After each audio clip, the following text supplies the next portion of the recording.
continue my conversation, um, you know, there's a. I'm really looking forward to, because I have to figure out. Okay, I have X amount of dollars, and I got $1,200. I got my other payment that's coming in, and I got to pay for rent. I am paying a lot of money to live here. I probably would be eating more comfortably, but they keep putting loads of roaches over in the refrigerator, and I know they're doing it on purpose. Like, okay, so for those that don't know, roaches, they are attracted to certain types of magnetic fields, and they can sort of wire them to sort of move them in certain locations. And so they use these frequencies like they use them on me, and various different types of things, like the electrical box, the electrical surge protector. They start nesting in there, and I know that they have something in there, or most likely that's drawing them in there, because they have to feed off something. And the room is way back here, away from the kitchen.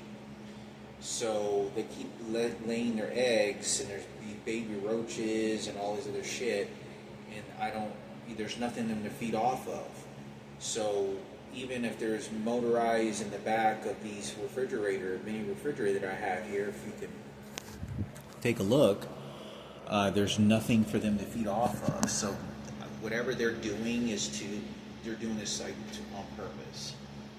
And it becomes frustrating, and then it's like, I gotta keep washing this stuff, I'm trying to eat my beans, and I gotta go spend money, and it becomes very agitating when I'm trying to get things, and then they keep fucking with my phone, and so on, and so on, and so on, with all this other shit.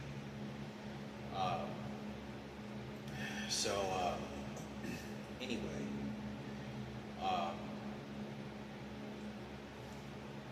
I hope this all goes successfully. I was getting very frustrated today, because it was all about 50 Cent giving me a record deal, and whoever it is, and all I'm thinking is like,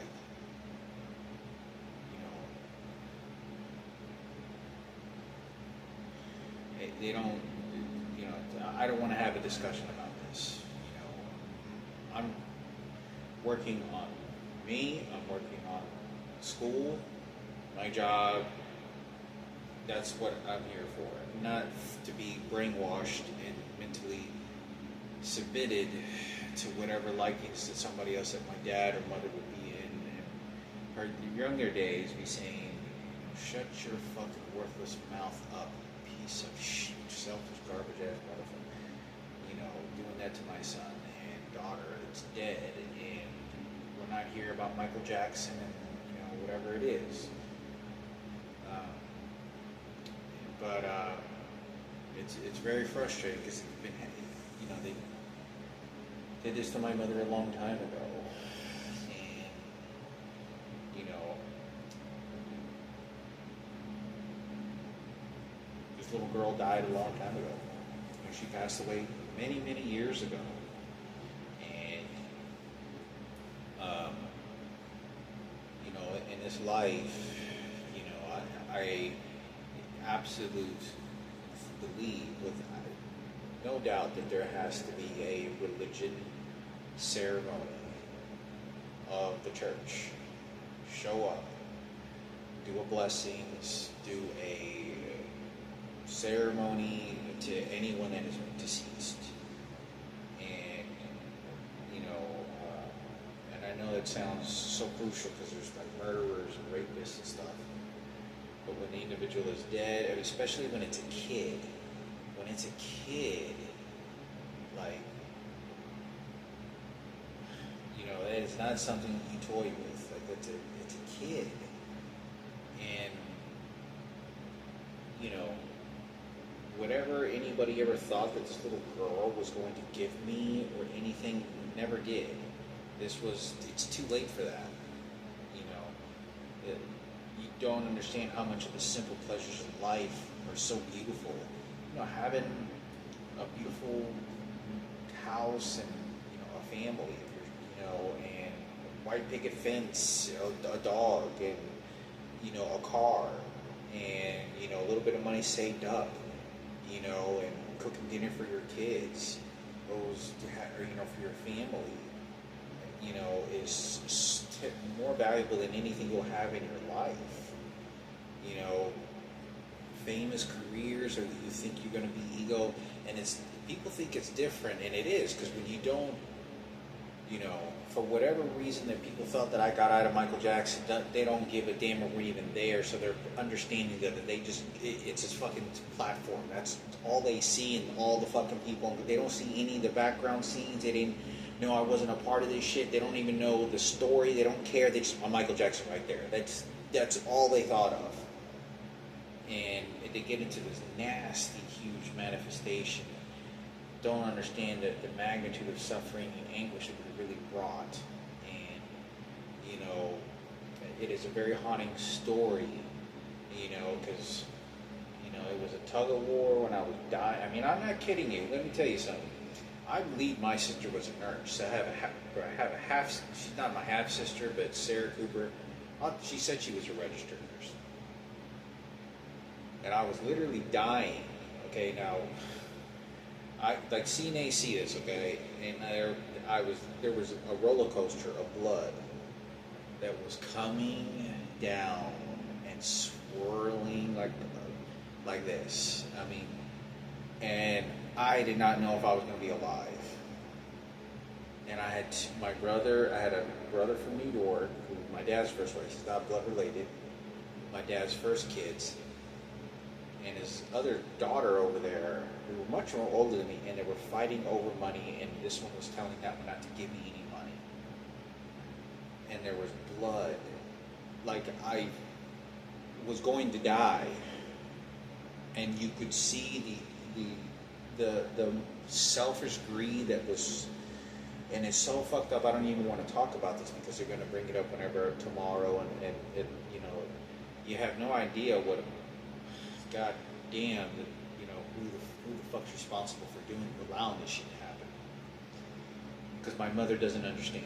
That's why, because they already paid it off, and just low levels of intelligence and strategies and academics, and the chess playing game, and this never be a board game. This is never a game to even have a battle with, period. All cut off boundary lines have already been isolated with this. And that's all it is, because they're very intelligent. You have to be careful with much older people like this, because they will go at the eyes, sockets of this little girl. To get to me, to get to Michael Jackson, to 50 Cent, Dr. Dre, music career again. It's feminist. It's murder-suicide. It's a fucking murder-suicide, run the other direction and give a shit. Their life is over. Like, they want to descend into heaven with the Michael Jackson theme. That's what they're doing. And they'll be obsessed with this shit.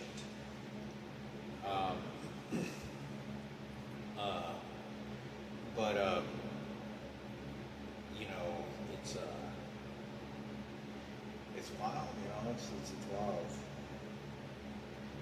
Because I don't like it at all. I can't tell you how tormented it pisses me off, because I'm here for school and work, and that's what I'm going to be there for, what I'm focused, and they're just,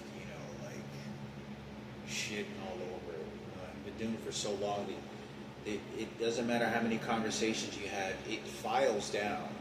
Like, had I been 18 years old, 20 years old, and I went to pay this little girl a proper funeral, burial,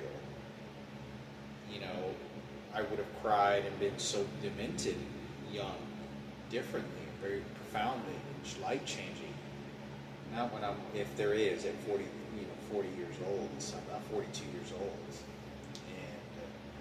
And, they'll exchange it for Patricia, exchange it for skin color, hair color. Well, at least at Madison got it. No, I mean, not Madison. Kenneth got it, and then Kenneth got protected by this black guy over here.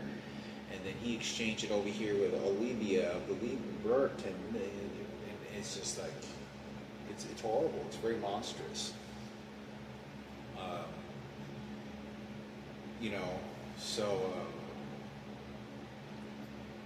But it's tough, because we all think well of our mothers and what we miss for them, but it's not the same for everybody. It's not.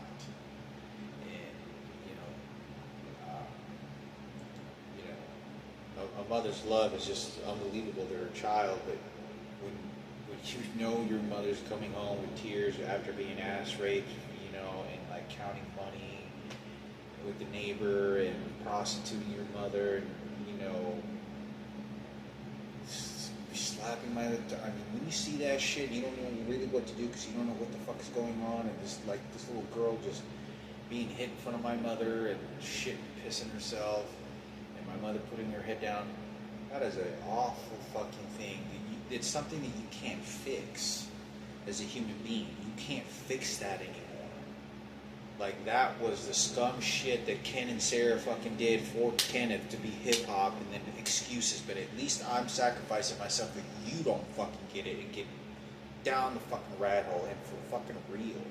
And I mean for fucking real. I'm not fucking to put a show and tell shit. I mean, fucking like a crocodile, fucking grab your ass and sink your ass to, you ever seen like a cheetah, a fucking lion grabbing, getting a drink of fucking just a couple sips of fucking water, and the fucking crocodile just comes and just fucking fucks everything up. It doesn't do anything but just clamps on you and drags your ass in there, like, into the fucking water and drowns you. It takes you down with them. That's exactly what they'll do.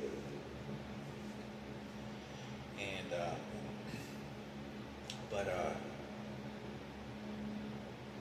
I'm hoping and dearly hoping that God helps me get through this. I'm constantly, I think it's really great exercise for me as well, because I think to myself, this is what God wants.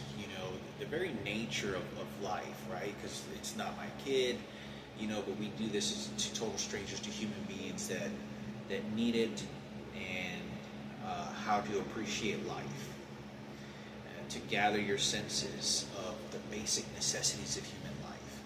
When somebody can't feed themselves, can't take care of themselves, the soul of existence, to just be able to have that existence, the beauty of the existence of the life experience, and you can't do anything, and you're expecting someone to actually help feed you, put food in your mouth, give you a little bit of something to drink.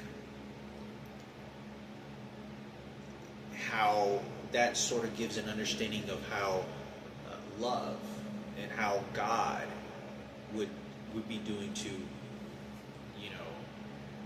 we want to believe that God does to us and has an existence, because there's horrible things that happen in this world. I just, this is like 15 years ago. It was a video that I posted and on my Facebook, and this guy that doesn't have any arms and legs says they caught a boat with 400 children for organ harvesting to China on their way to Brazil on an island.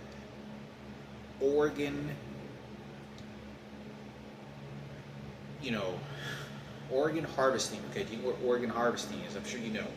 I mean, they are bringing children to steal their organs and get rid of their life and transplant to people that want to be alive. And who knows, I'm pretty sure many of these people that are getting these children's organs know that they're killing children so that they want to enjoy life so much. They appreciate life so much that they want to make sure they're going to survive by killing the children to get a fresh organ for organ harvesting.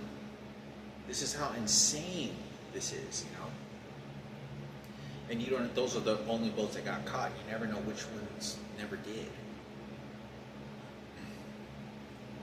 And and so the very basics of necessities, of gathering the existence of life. Like, we always think to ourselves, life is all about the trophies we win in this life and the success you're going to get in all these trophies and certificates, and you're going to get this applause. Hey, good job! Oh, you did it! You saved the world again! And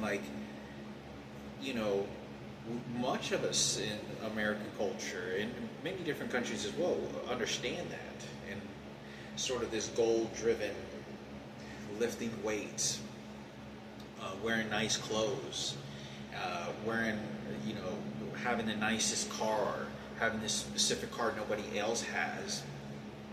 Um, Getting to experience things that a lot of people don't get to experience. That you watch these people with, you know, these surfboards that go underneath water. They're just living in life in these paradise and Bora Bora and these whole fancy houses, and they just travel the world and all these see nothing but sunshine and flowers because their life is so magnificent, and just the way they lived it was just so brilliant. And life isn't about those things. Like when you experience those things, those are valuable lessons. But in what way do you think that that's going to say if, you know, there is an afterlife for those that, whatever form of afterlife that exists for some people, not everyone believes in Jesus. It's going to say, geez, I'm really glad you took all the vacations, and you know, you really just posted those videos incredibly better than everyone else, and how better your life was. And I never saw you really give anybody to drink.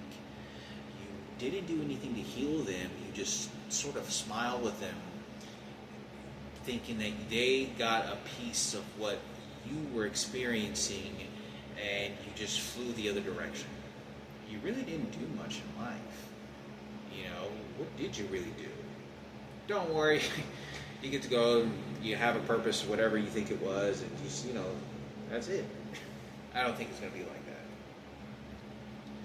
I think we all have different journeys, and it's very complex than that understanding, extremely complex. You got to have weeks and months to have endless hours to talk about that conversation, right?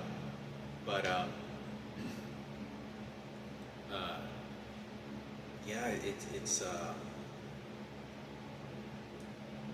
you know, you see these people, and this is only one patient that I came across. I'm looking forward to maybe working at some rehabilitation places, seeing different types of, you know, illnesses and different types of you know, rehabilitation. Maybe somebody without a leg, you know, maybe somebody with missing 2 arms or missing an arm, you know, is recovery, you know, and you know, I'll be their CNA for the next few weeks. So that'll be very humbling. You know, I remember watching a lot of these videos, and, you know, the Holocaust, and a lot of these American soldiers that when they arrived to liberate these Jewish and prisoners of all cultures in these Holocaust camps, these death camps, they were, you know, giving them a pack of cigarettes, they were giving them showers, they were giving them some soups at such a very small base of things. You know, I always like to give anytime I get a chance. You know, earlier this morning I had like a couple of McDonald's biscuits, and I saw a guy who was asking for something to eat. I bought 3 of them, and I had 2 bacon, egg, and cheese biscuits and a sausage biscuit. Grabbed them bacon, egg, and cheese biscuit. Here you go, sir. You have a good day. And I know it's hot out there.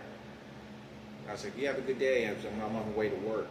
So say something to him. You know, I'm on my way to work. I got to go to work, but I'm going to be nice to you. Just to let you know, get you a job, get you a good job. You know, I can't do nothing else but give him a blessing. And I got to keep going.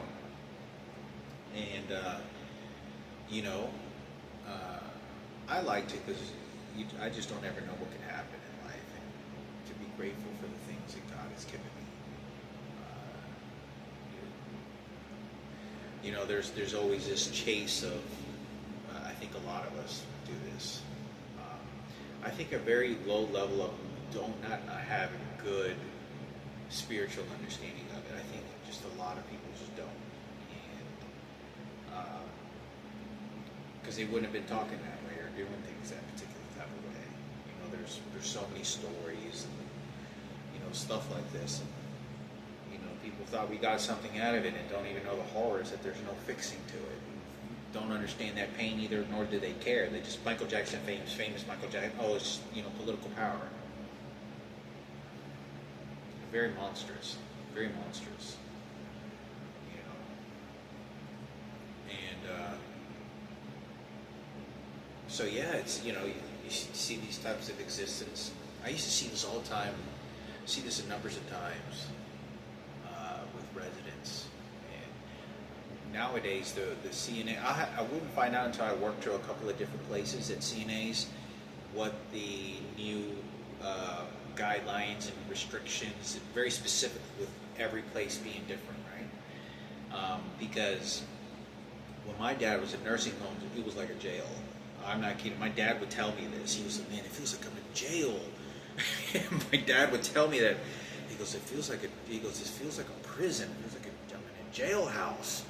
Get me out of here, you know? Like, that's what it, I mean, it was ghetto, you know? Like, they didn't get carpet. Like, it was, like, you get lunch 1, 2, and 3, and that's it, you know? They put it on your plate. You don't like it, then you don't get too many other choices, and that's it. You know, like, that's what you get. You don't get any other choices, and that's it. And, but, you know, you understand just being alive.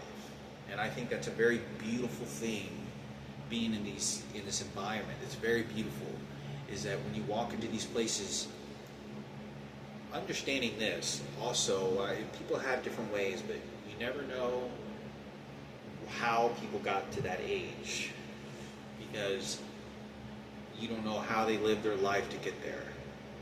Just, there's a lot of people, there are people that you could be looking at and you'd be like, I would want that guy to be my brother in this life. I'd want that girl to be my sister. That would be like a sister I wanted in life. That would be like a brother I wanted in life. That would be like a mother I wanted in life. That would be like a dad that I wanted in life.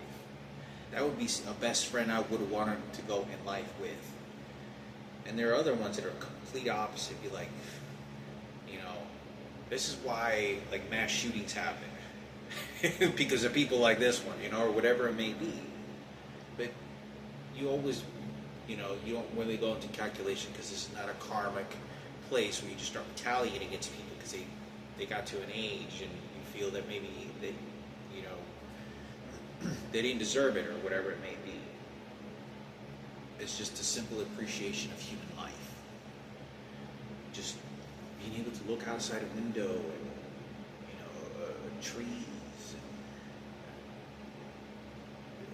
How quick this whole process of life happens, you know.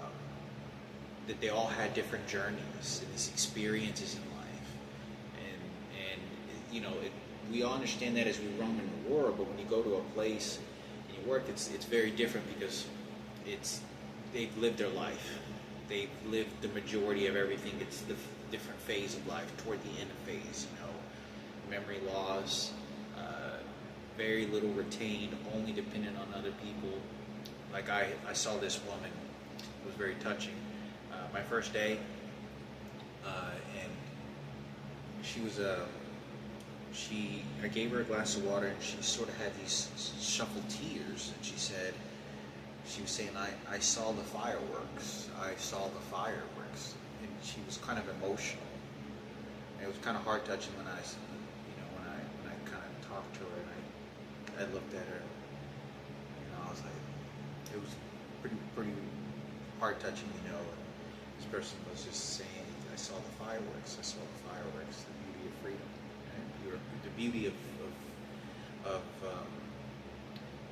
right, America, of all that sacrificed their lives for it to happen, because that's how the world functions in this world that we live in. You have real life Marines and people that have to do what is negative to have the positive happen,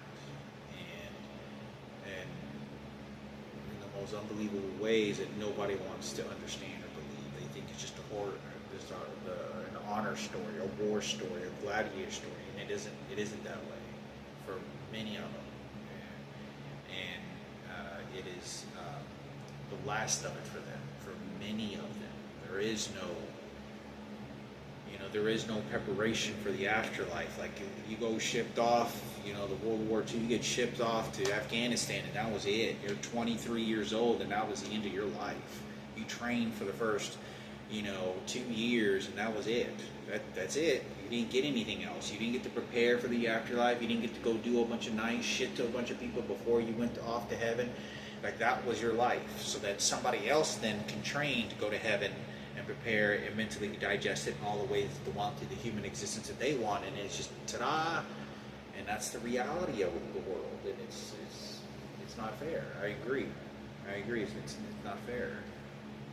I'm not trying to take myself out of this loop either, you know, and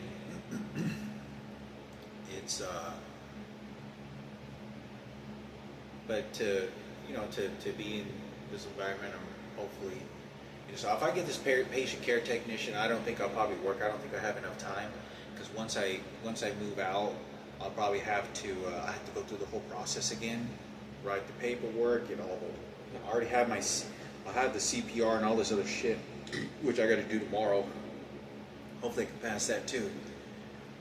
And then I can, and then I got to find a place to live in Cedar Valley for 12 weeks. Or for, that's what, 4, 8, 12. So at least 4 to 5 months. You know, so I will be there, because anytime I ever go anywhere, I always have to bunker in, and I have to figure out, okay, where am I going to live? You know, bed, desk, fridge, location, transportation. I got to do all that very quickly. I have to readjust, and then off to school I go, never knowing, you know, the safety net of what I'm being retracted to. It's very hard. People have no idea for whatever it is that's in the world. There's so many things that are going on. People are just focused on their own life, just trying to survive and get what they want. They have too much that's going on to focus on my life and really what's going on. But I'm hoping that I can focus on myself and complete this. I have no idea what to expect when I have that patient care technician either. It's just a patient care technician, which is unusual for it to be 12 weeks. I mean, that's 3 months. That's a lot of school. It's 3 months. I took a 7-week course, and I got, you know, I got 3 weeks to go, and it feels like a pretty good while. And this class is almost twice as long. So hopefully it'll be very benefiting. And one of the things, if I become very successful at this class, everything goes well, and I start a patient care technician, which is going to be very hard, because I got to find another place to live in a month. I got to, you know, figure out transportation, food. You know, I got to figure out the pantries. I got to figure out probably buy a refrigerator if they don't have one there. I got to figure out what their bed is going to feel like. You know, it's going to be large, small, what kind of conditioning it's going to be. I got to start accommodating my physical body and my mind to be bunkered in and set, safety measures and all kinds of stuff, and then I can kind of go from point A to point B safely to school while I'm educating myself, and I can concentrate, because I'm going to have all kinds of chaos going in all different directions at all given times, but at least I have that. So I don't know if I can do it. I'm going to try, do my best I can. I should be able to.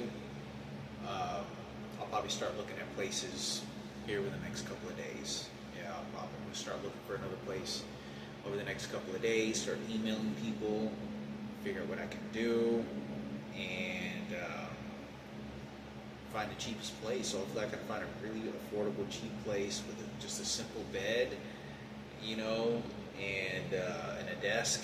And I can probably buy a refrigerator for $150, mini refrigerator, you know, put some sandwiches, make some beans again, and just focus on school, get this done, because, you know, for me, I still have to get to Jerusalem, get to the Holy Land, get the Jesus tour from the biblical times, and I've already sort of calculated a bit of the cost going to the Vatican, get some blessings, get some of that holiness, and also go to Jerusalem, Israel, where I can go to Bethlehem and get several different tours of Jesus Christ.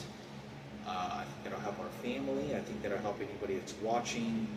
And I think if I'm able to get this PCT, that's definitely the first step I'm probably going to be taking. So that way I can kind of figure out, okay, I can go to Jerusalem, do all this, because I can't work with a PCT and CNA in a different country.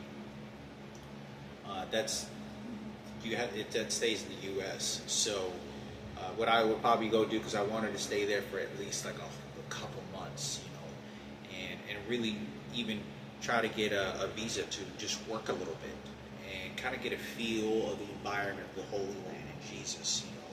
Maybe do some warehouse, boxing or something.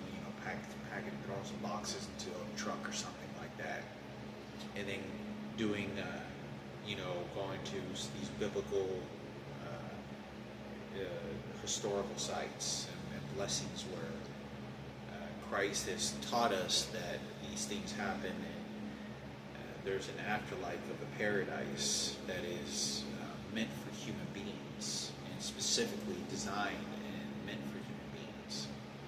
Because that's really the only hope we have, and all the blessings that the church has done for all human existence.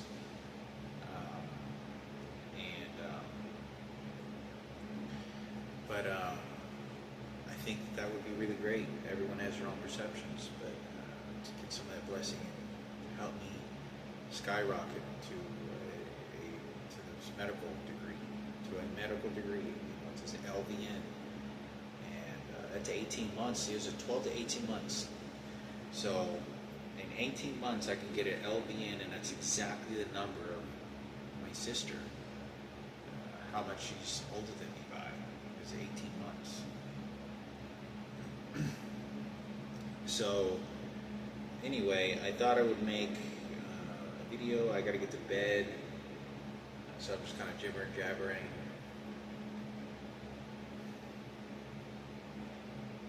I still smoke a lot of cigarettes. I've been cutting down tremendously, which is very good. Sometimes I become hypersensitive because I'm always having to do that. And I don't want people to think, oh shit, here comes the throat cancer, here comes the lung cancer. It's not that. Become maybe a hypersensitive, more aware of it than unusual, unfortunately. But I'm fine, for now. But doing better on that. Not so much smoking change cigarettes like I was doing so many years. And looking forward. I'm really looking forward to sharpening up this place. Start adapting. Start learning some more stuff. Start getting experiences of the residents. What they like, what they don't like, how they feel. Making the best of it, comfort for them. It's very humbling, very humbling to, it's very much like putting a mirror in front of yourself. When you give this kind of care, many people get blessed enough to think you're children that you do this to. It's unbelievable. I heard Charlie's Thorin, I don't know how to pronounce her last name, but she's from South Africa, and she said, I remember, she said, well, children will literally murder you in the most beautiful way ever. But for those that get to experience, everyone has a different journey. And, it is very much kind of like putting a mirror. It's a beautiful way to think of life, that God has somehow done the same thing to me and the same thing to us as human beings. To some of us, for some reason. For some of us, it was really bad. And why that happened, I'm not sure why.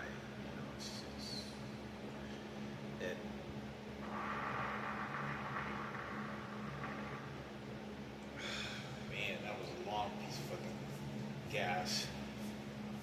Anyway, make sure I don't have to shard myself. Yeah, good idea. So anyway,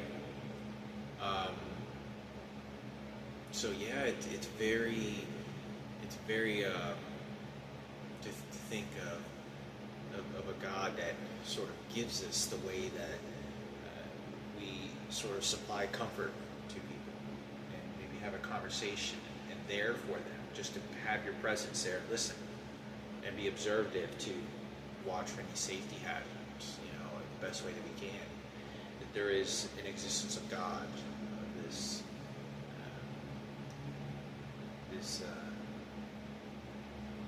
Lord and Jesus that did this for us, and does this for us. And many times we don't recognize it, just as maybe these residents don't recognize what we're doing to them. Maybe sometimes, it's one of the ways that I used to always think of this is to always do this to everything you ever put in your mouth. A bag of chips, a cookie, you're by yourself.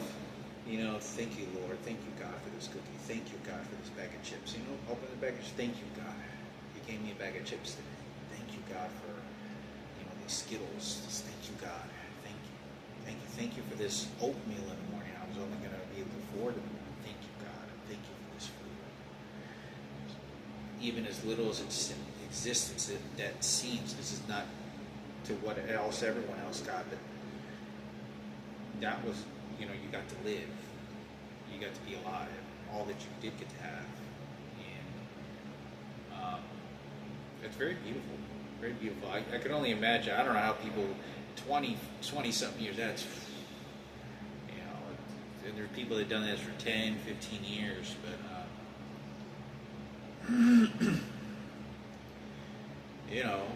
much of it, so much that I experienced, like when I was a kid, I had to keep my dad's funeral clothes in my closet, and I grew up like that. I grew up for 7 years. Never, every time my dad called, I was waiting to hear the phone call that he was dead, and not like in any bad way. I would sometimes get scared or nervous, like they're gonna tell me my dad was, that's it. And I always try to get positive, but I never knew.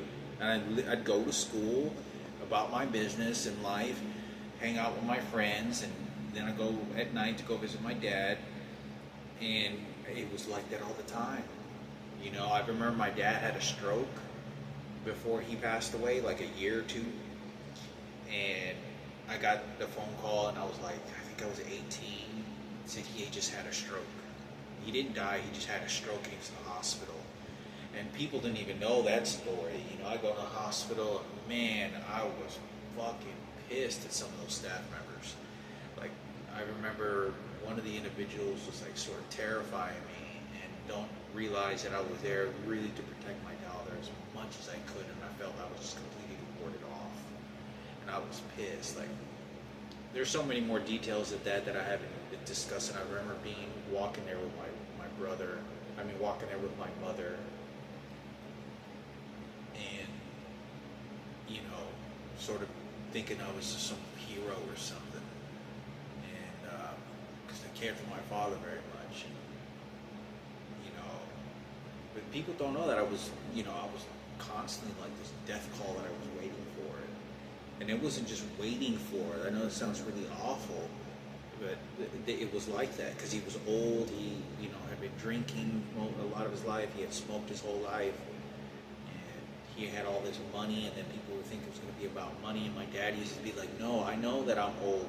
That money's important. It doesn't not matter. That money you're going to need in this life. You're going to need that money in life. This is how this world works. Nobody's just going to start giving you free shit. You need this money to survive." And they ended up taking everything, and taking the youth of my life anyway. It didn't even fucking matter. But I grew up like that, and I see what I saw was in nursing homes, which is way much more worse than I saw here. I talked about this so many times. I've seen people just riddled with cancer, 4 people with their mouths open, like a week. They had 7-10 days left to live. I don't even know how they could have been at the front door. And feeling bad and just smiling. And you immediately have to behave as best as you can when you see something like that. Is to not behave inappropriately. At 16 years old when this happens, I immediately know I have to. That's what I'm supposed to be doing. Immediately behave like I'm supposed to be doing. I remember that very clearly. Behave like I'm supposed to. This person is observing you. We understand God. Gives the blessings. Give the positive facials, eye contact, recognition, and presence, and a beautiful swift, so that you can continue to what your next steps are going to be. Their piece of awareness is acknowledging. You would make an acknowledgement in whatever best way that you can. And I never talked about it with friends, because it's not a flexing weapon to use. That's my opinion of it. But anyway, yeah, and I remember taking Julian, like my dad used to have this pee bucket. He'd have all these newspapers, and he would get angry when I'd empty out his pee bucket, because at least every few days, I'm telling you, you walk into his room, and it smelled like piss in a bucket. The aroma in the room, the stench of piss, was fucking, like, it was really overwhelming. Like, holy smokes, how can you be breathing this stuff in? And I remember he knocked over the piss once, and I walked in there, and I don't even know how he was actually even bearing through that smell. The smell was so stenchful that you were like, how are you just in this room and just inhaling this shit? Like, the stench was horrendous. And I remember being with Julian. We'd open the door, and he would get upset. So what I would do is, so you have to be very creative when this happens. So just like some residents may feel comfortable with other residents, what they'll do is what I started to get Julian to do, because Julian seemed to have a better passage to be able to get to my father, because I was a little bit older and he was still a kid, and he still recognized the child as a kid. And so I would tell Jillian, when you get the chance, see if he'll let you just throw the piss away, okay? Or I'll be with him. Hey, Jillian, can you go out and see if you throw the piss away? Because he ain't Dad, he's laying in that shit. And he would have newspapers all over the floor, so I would pick up his newspapers, and it was a regular thing for me to pick up his reading materials and throw it away. And so what I started to do is I started to get some Pine Sol, and I would pour a little bit in the bucket so it would neutralize it. And I remember pouring it in front of my little brother and saying, people are going to start thinking, oh my God, here comes the poison part Hector did. No, that wasn't any of it. Because that happened to me several times. But I would do this and say it's good for antibacterial, and it neutralizes the smell. And so if he spills it, his piss is still there, but you're not in your stench, and it's at least antibacterial. And sometimes he would get pissed. After about 4 or 5 times, he goes, hey, did you do something to my piss? And he would get angry. He goes, I don't want you going in there, dude. Leave my shit alone. And because it wasn't about anything, because he was, at this point, he was really crumbling. And so I would tell Julian, I'd say, Julian, when you ever get the chance, if you see, even if it's just a little bit of piss, go in there and just throw a little bit of Pine Sol in there just so it smells good in there, because Dad doesn't, he's okay, all right? You go in there, and Julian, I know, probably did it a couple of, you could talk to him, and you go in there, pour a little bit in there just so that it clear up the smell. And so, yeah,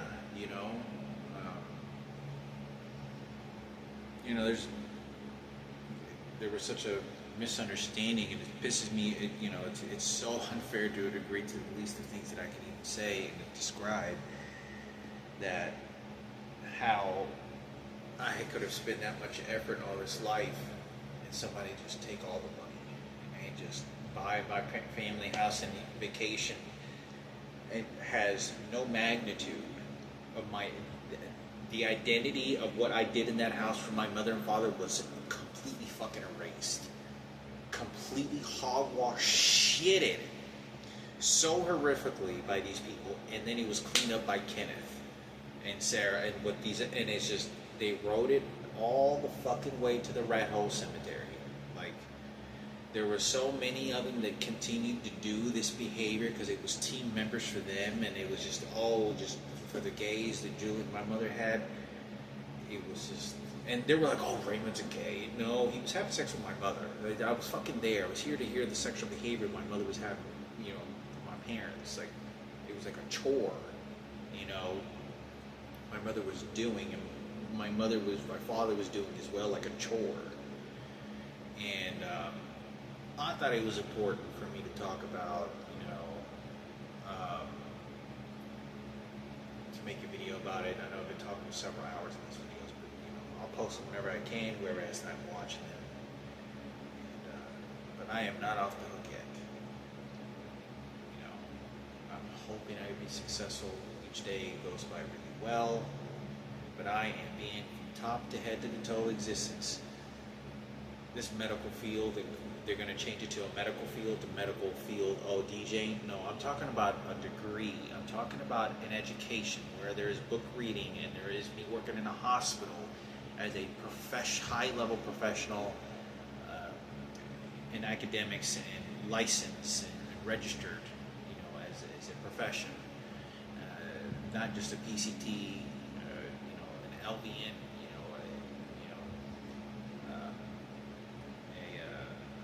what are they called? I'm trying to think of the name. I can't remember off the top of my head. Not X-ray technician. The people that work on anesthesiast and anesthesia, and which is like a 4-year degree. Whatever it may be, but I'm taking it baby steps. See if I maybe get this, LVN, work my way, and because LVNs they travel a lot. They have them just like CNAs, LVNs, registered nurses, obviously, CNAs, and I'm not sure what other forms of it, but other degrees that allow the traveling, at least in the medical field. But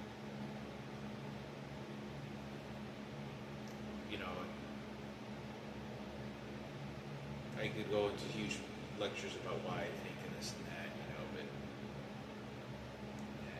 to my understanding, that's why somebody had said something. They have already spent all the money on the DJ equipment, and now that's why. And my mother's doing the same thing as well. There's all these details that nobody seems to be paying attention to. Yeah, it's, I think when there's a sincere amount of genuine care and love, it would have been, with open doors and the kindness of understanding that the pursuing of a degree, not somebody telling me and forfeiting me before any of this, where you just get worn down and shitted on. And, trust me, I was in the nursing homes. I was an employee there, but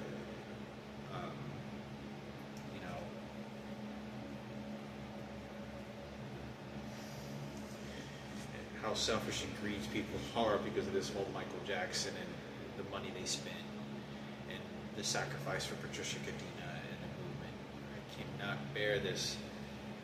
The idea that's even worse, more on top of it, how they're scavenging on this dead kid. Nothing has been more disrespected more than that little kid, that little girl. Directly to my face, my mother and every parasite that wanted to make it take a shot at it. Nothing. That truly is blood visually curdling on how awful that little girl was. Just when you think that you were going to get something in a pool of it because of Michael Jackson, and they bought my mother a house and whoever got involved, that little girl, kid, who was my only biological direct sibling, and my father named me after, my mother named me after Hector, who my biological father is already dead, was mutilated, and every sacrifice, fucking garbage. I'm gonna give then Barack Obama did. I mean, it was just like throwing a fucking skinning a little kid and throwing it in a barbecue pit and then feeding it to dogs and vultures. Just fucking, I don't give a fuck. This is from Michael Jackson and Patricia Gardina. I'm gonna confuse with psychology. Like, it's horrendous that people do this to a little kid that's been gone, because it's about entertainment. It's about the sacrifice of exchanges. It's about smarter than you, smarter than here. It's just, this is, you know, I can't do that. I can't be picking on no kid like that. It's, nah. When it's just a kid, it's just like, you know, a kid dies like that, you know, as far as the singers that go about it, you know, Mariah Carey, you feel, you know, you get the emotional shit from that. Michael Jackson cleaned up on that. There was no this glory. There was none of this. You know, I was in my prime in my 20s, and it was just about Keynote 97 on the beat, and Madison and Cooper family for the police department. The people, the way they behaved at my job sites, and it's too late now. Many of them are no longer alive and went down the rat hole as well. Anyway, so yeah, it's very humbling. I'm hoping, I pray to God that when this is for the end of the year,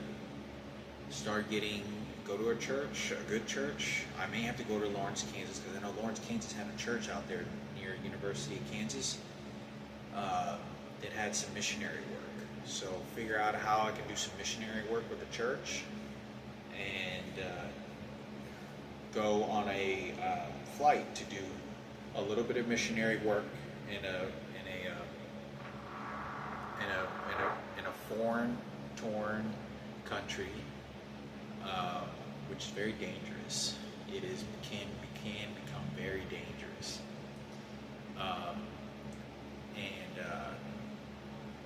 you know, I know there's some wars that are going on in Israel or going on.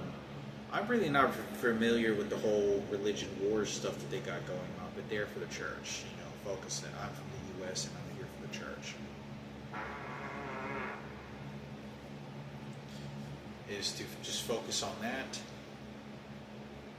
and be able to go to the church and do some missionary work, you know, where people in AIDS in Africa. I know some places out. I know that there's been some disturbances that could be safe enough for some missionary work. You know, do this for the Lord. You know, work at a hospital. You know, do some gospel talking. Do some work strictly for the church as a team, and how that works, and assist people with whatever education and experiences I have for the hope of and the love of God, and spread the word of Jesus, and spill some love, and to these. I think it'll be a very life-changing experience for me personally, especially going to like a place in AIDS, like in Africa, where like, you know, they don't have medication, they don't have all the medication, all this other stuff. Go to like a small village, you know, and in the jungle somewhere where just some people just, you know, a couple hundred people live, and many of them don't have resources to any kind of health care, and, you know, spend, you know, 3 or 4 weeks, you know, 4 or 5 weeks there, you know, have a bed, work with the team, get up every morning, do what we can for those that don't have, and just as, you know, the graciousness of how God puts food in our mouth, in our bodies and minds, and allows us to live every day. You know, we take it for granted, you know, all of us. And like I've been told so many times, you know, it happens like that. It's all over, everything. That was it. That was everything, you know. A stroke, you know, it could happen to me, young, car wreck, you know, spider bite you, all kinds of weird, bump yourself, against the table, all kinds of stuff. You hear. I used to watch Dr. G all the time, and you hear these crazy stories. Somebody sits down and bumps their wrist against the table, and it has a special bacteria that ends up like eating their brain alive. Like, and you're like, what's going on here, right? Anyway, I think that'll be life changing. But I still want to get to Spain, where there's the old skinny man. The old skinny man in Spain is justo. My mother used to always say that. Es justo que esto está pasando en vida. Justo is that fair? Justo. It's like fair, justice, or sort of the pronunciation of theme of that. I believe that word is in Spanish. Which is the old man that built the church all by himself for like 50 years, 60 years. And to go there, wanted to stop by there. I forgot about the old man. And but he passed away several years ago. I still want to. But I had to, before I would think I would do anything before on a traveling trip, maybe as a CNA, is to go to those places. But I know it's far down the road. Get to the Vatican, get some holy blessings, depending on how much money I have to do these things and residence and stuff. So it costs a lot of money. I'm talking like to get to Spain, and then Vatican, and then Israel, and Jerusalem, and then be in Jerusalem for a solid 6-7 weeks, just solid. Get a good experience of the Holy Land, of where Jesus got tempted by the devil, where he was supposedly or where he was possibly crucified, where the angels resurrected him, that were set at the foot of his bed, the garden, the John the Baptist, where I believe he had baptized Jesus, or was it the other way? It's like Jesus baptized him. So I think that would be very good, very healthy, and wonderful. There's a lot of historical places. I got to find a good historical place to do this at. But I got to get to bed. It is late, and pray to God, Father, the Mother, the Holy Spirit. Hopefully, I can complete this class. Figure out what my next voyage is.